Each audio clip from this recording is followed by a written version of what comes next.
Hey, Fidelity. How can I remember to invest every month?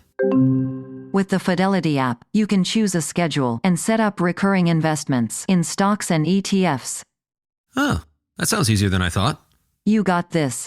Yeah, I do. Now, where did I put my keys? You will find them where you left them. Investing involves risk, including risk of loss. Fidelity Brokerage Services, LLC, member NYSE, SIPC. This episode is brought to you by Vuori. Give the active people in your life something they'll truly appreciate. Performance apparel from Vuori. Whether they're into running, surfing, hiking, or even just casual walks around the block, there's something for everyone. And if you're not sure what to gift them, you can't go wrong with something from Vuori's Dream Knit collection. It's the perfect gift and so comfortable. Get 20% off your first purchase today at Vuori, VUORI.com/Spotify. Thanks for listening to the Red Treehouse, where I tell scary stories to keep you up at night. You can listen to the Red Treehouse on your favorite streaming platforms, including Spotify and Apple Podcasts. Be sure to follow, like, and subscribe. Oh, and leave a 5-star review. You can follow the Red Treehouse on social media, on TikTok, Instagram, YouTube, X, Threads, and Facebook at Red Treehouse Pod. And now you can find the Red Treehouse on Patreon. Join the Red Treehouse community for as little as $3 per month and receive exclusive member benefits, including personal shoutouts, early access to episodes, bonus episodes, and more. Simply go to patreon.com/Red Treehouse. As always, if you have a scary story or topic you'd like me to feature on an upcoming episode, email redtreehousepod@gmail.com. Important note: sources for this episode can be found in the show notes. The Red Treehouse is dedicated to my dad. I love you, Pop. To date, we've explored over 80 different scary stories to keep you up at night, each with varying degrees of creep factor. Fear, though a near universal emotion, is deeply subjective. What scares you may not scare me, and vice versa. But no matter the story, I will always contend that human monsters are far scarier than anything supernatural. Today's story not only proves that point, but it also may just be the most disturbing and terrifying one we've covered. And though there may be occult undertones, make no mistake, the horror is in the tragedy of what occurred. And where things that go bump in the night might give you a good jump scare, I can assure you, this story will give you sleepless nights. In 2009, in a small church in Anadarko, Oklahoma, police discovered a terrifying and ghastly crime scene with an unlikely victim, Carol Daniels, the pastor of Worthy Temple Christ Holy Sanctified Church. I'll pause here to give a content warning. The details of the crime are shocking, with the district attorney of Caddo County calling the crime, quote, the most horrific crime scene I've ever witnessed, end quote. In this episode of The Red Treehouse, we're going to explore the horrifying and still unsolved murder of Reverend Carol Daniels. Who would commit such a heinous crime against a kind, gentle woman? And was her killing ritualistic, or a crime of opportunity? I'll share the details. You decide for yourself. I'm your host, Will. Welcome to the Red Treehouse.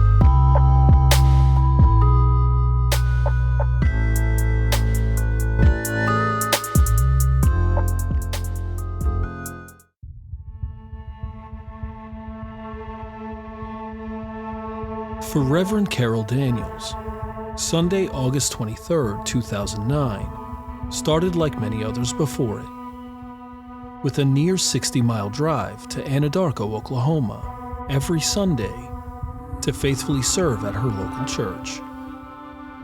The glory days of the church were long past, and it had been some time since the church held regular weekly services.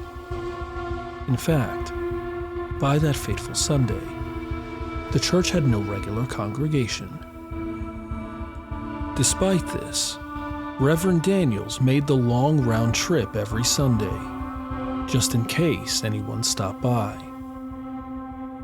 This consistent faithfulness was a hallmark of Reverend Daniels' character, and by all accounts, she was adored and respected in Anadarko, a community she served despite living in Oklahoma City. One article stated, quote, "I tried to ask her why she kept doing it, and she would say, 'Until God releases me, I will go down there.'" End quote. A resident of a local nursing home, Icy Simmons, spoke of Reverend Daniels' character, stating, quote, "She was just as sweet as she could be. Never did anything to hurt nobody." End quote. Reverend Daniels arrived at the small, one-story church sometime around 10 a.m. and began preparing for the morning service. Surveillance footage from a nearby convenience store confirmed her arrival. Approximately 90 minutes later, at 11:40 a.m., retired Bishop Silky Wilson Jr. and his wife Julia pulled into the church parking lot where they saw Reverend Daniels' vehicle. The Wilsons had a scheduled meeting with Reverend Daniels that morning, so they were surprised to find the front doors locked. For the next few minutes, they knocked on the door, trying to get Reverend Daniels' attention. But no matter what they did, the front doors remained locked, and Reverend Daniels was nowhere to be found. An interview with Bishop Silky stated, quote, "We noticed the front door was locked and banged on the front door. I rapped on the door with my cane, but we couldn't get an answer. We pegged on the windows, and we drove around the building and tooted the horn on the car and got no response." End quote. Another article stated, quote, "We couldn't get no attention. Nobody would come to the door." End quote. After a few minutes with no response, the Silkies went to the police department, which was only a half a block from the church. At the police station, they explained the strange situation. Reverend Daniels was at the church. Her car was in the parking lot. But it was odd, because the front doors were locked, and it was unusual for two reasons. The front doors were always unlocked whenever she was at the church. Though there was no regular congregation or morning service, Reverend Daniels was always available for whoever might stop in. And the Wilsons had a scheduled meeting with Reverend Daniels. She was expecting them at the time that they arrived at the church. Officer Ashley Burris agreed to go over to the church and check on Reverend Daniels, and he arrived approximately 20 minutes later. After arriving at the church, he walked around to the side of the building, where he looked in through an open door. What he saw was unimaginable. Burris quickly found Reverend Daniels. She was behind the altar, lying nude in a pool of blood. She'd been stabbed numerous times in her neck and throat. Overwhelmed by the sight of Reverend Daniels, Officer Burris quickly called for backup. Speaking of Burris's call, Detective James Howard stated, quote, "The inflection in his voice, I could tell that he needed another officer down there pretty quickly, so I knew something was wrong." End quote. Another article stated, quote, "At 12:15 p.m., Anadarko Police Captain Dwayne Miller entered the sanctuary. Miller stated he saw the victim lying prone on the floor just inside the door of the sanctuary." End quote. Before we continue, let me give another content warning. The following contains graphic descriptions of bodily injury and mutilation leading to murder. Listener discretion is advised. Burris noticed something strangely familiar about the position of Reverend Daniels' body. Her arms were outstretched, resembling a cross, and it appeared that her hair had been burnt off, as, quote, "her scalp was singed," end quote. As if that weren't enough, quote, "a dissolving agent had been sprayed around her body," end quote. It appeared Reverend Daniels was sprayed with some type of cleaning agent, possibly intended to conceal evidence. And her head was nearly severed from the rest of her body. The murder of Reverend Daniels was brutal and violent. The autopsy report revealed the following injuries. Quote, "The scalp hair is black, 4 inches long, and shows singed hair to the scalp, likely on top of the head. There is blood smearing over most of the right side of the face down to the neck. The neck shows multiple incised wounds, which will be described below. The chest shows bloodstains over the right breast and the right shoulder and upper chest, along with multiple incised wounds, mainly over the left side of the breast and chest, which will be described below. The extremities are symmetric and show both hands being secured with brown paper bags, being sealed. Upon releasing the bags, there are bloodstains over both palms and the dorsum of the left hand, including forearms and left arm, at the posterior surface." End quote. A link to the full autopsy report can be found in the show notes. The investigation into Reverend Daniels' murder began immediately, with Anadarko police requesting the assistance of the Oklahoma State Bureau of Investigation, or the OSBI.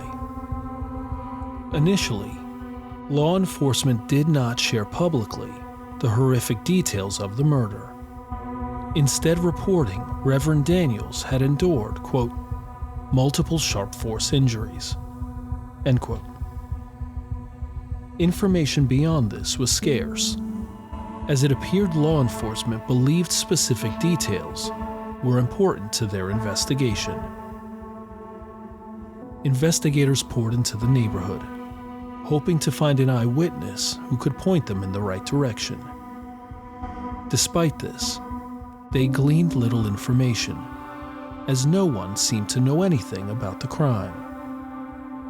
Confounding police even more was the lack of physical evidence at the crime scene. Across the street from the church was a car wash.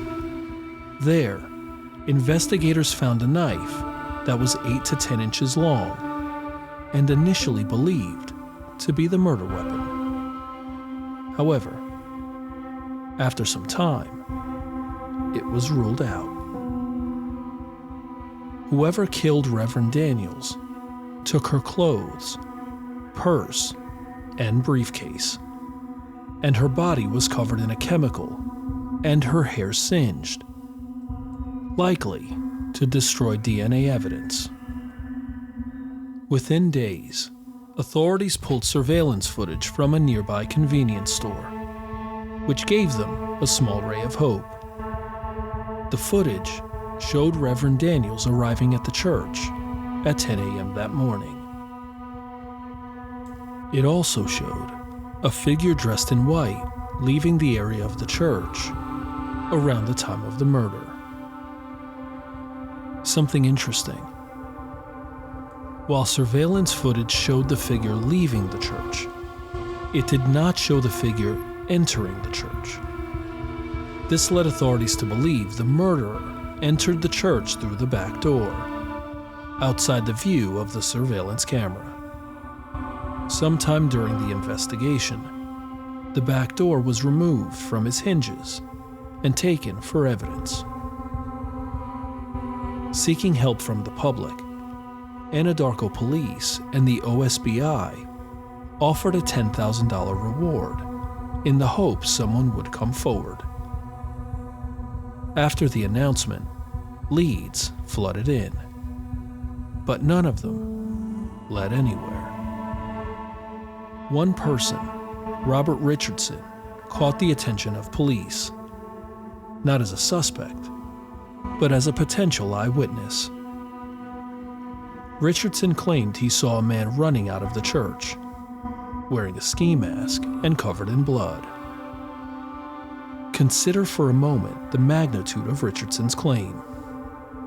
He saw the murderer leaving the scene within minutes of committing the crime.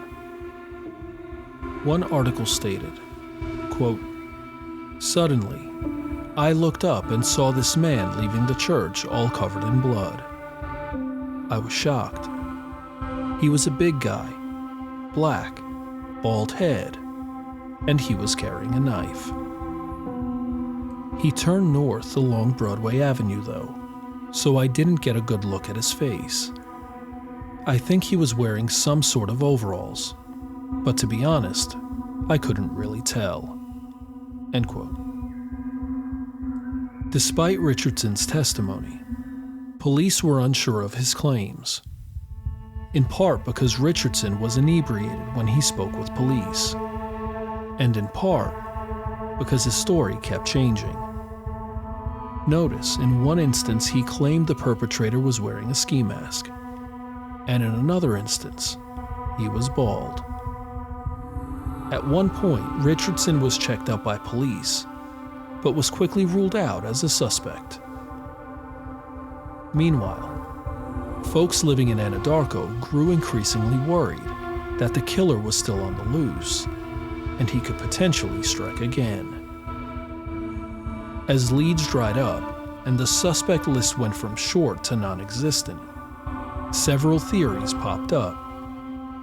One such theory was the possibility that Reverend Daniels was the victim of a serial killer who may have been passing through Anadarko. A crime of opportunity, the killer entered the church, whose doors were always open when Reverend Daniels was there.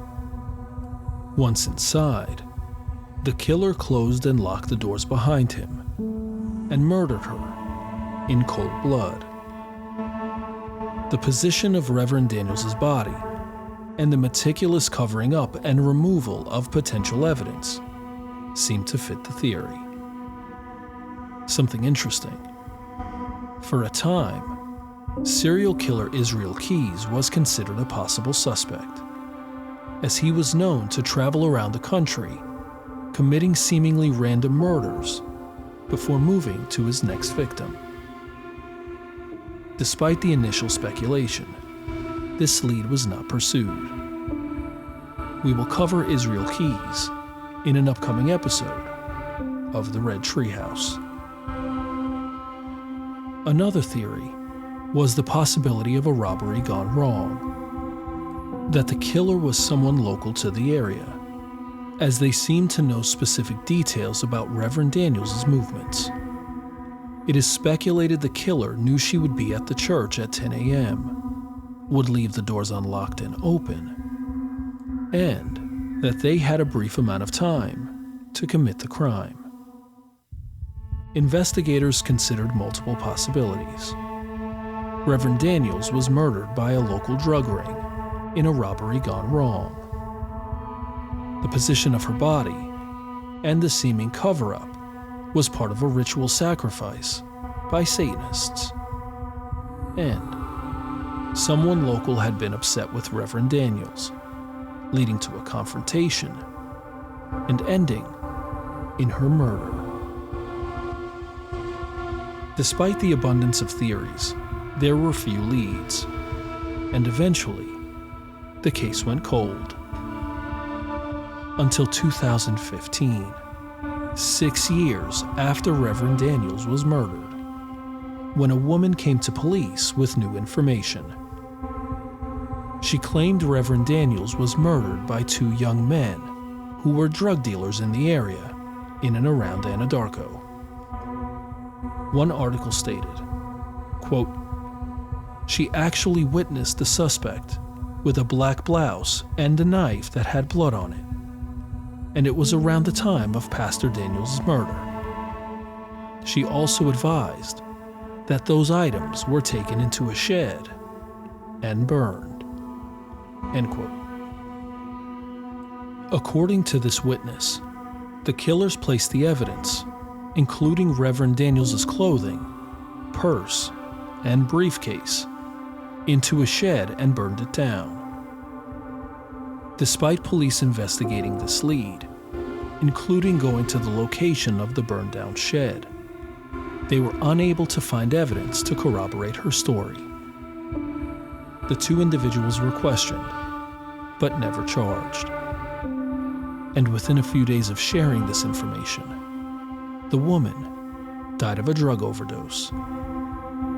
But not all was lost. Her testimony led to a grand jury convening in 2017 and led to a possible suspect. Denise K. Cooper, also known as Darnell. She was well known to local law enforcement and had spent time in prison for various crimes, including assault and battery with a dangerous weapon, distribution of methamphetamine, and several parole violations. Evidence, along with 2 witnesses, were presented to the grand jury. However, when it came time, both men refused to testify in front of the grand jury. Despite this, investigators pressed on, hopeful they had enough evidence to eventually charge Denise Cooper with Reverend Daniels' murder. They established a theory that Denise Cooper attempted to rob Reverend Daniels and murdered her with another suspect. The theory was presented to the grand jury in mid-2017.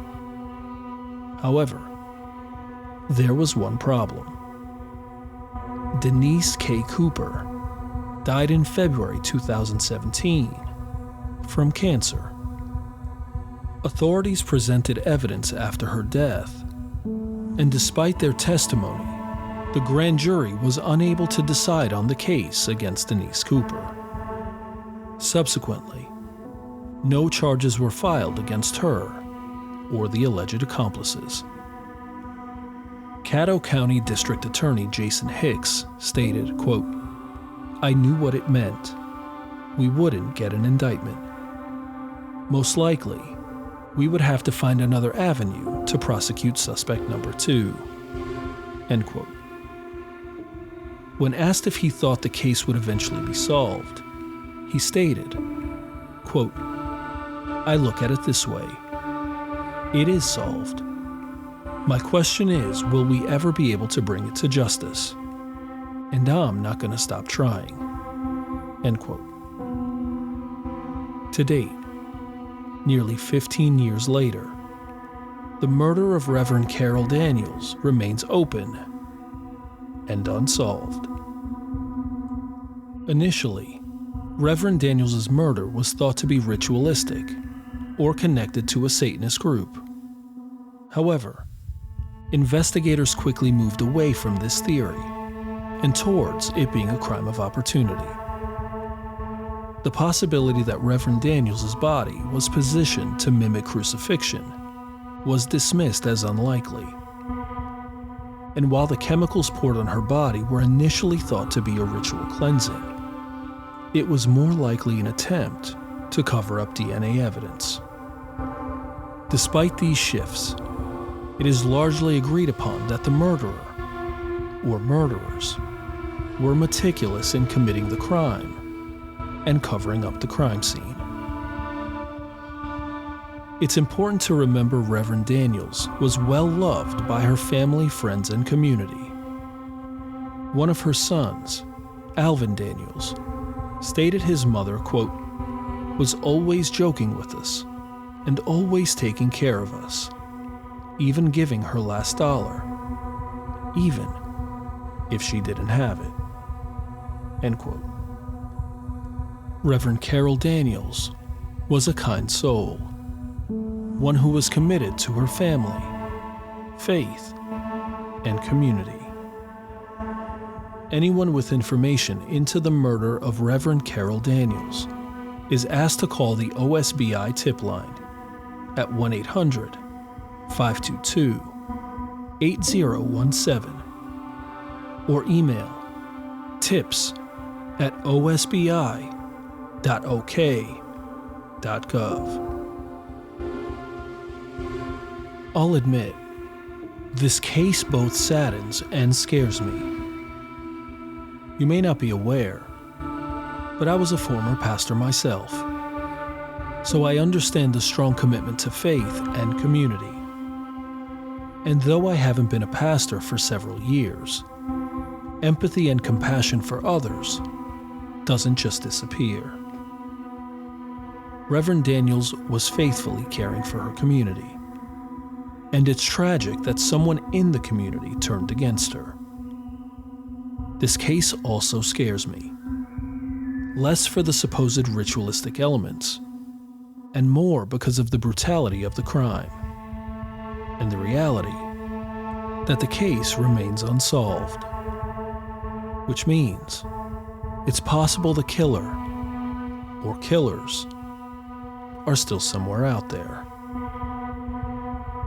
All murder is reprehensible and condemnable, even more so when the victim dedicated their time, resources, and life to bettering a community.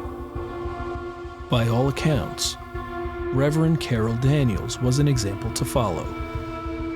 May justice be served, and the perpetrators brought to justice.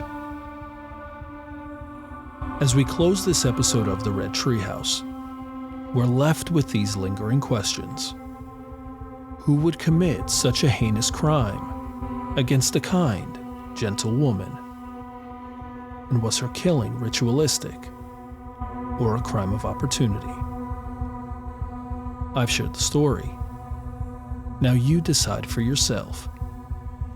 I'm your host, Will. Thanks for joining me in the Red Treehouse.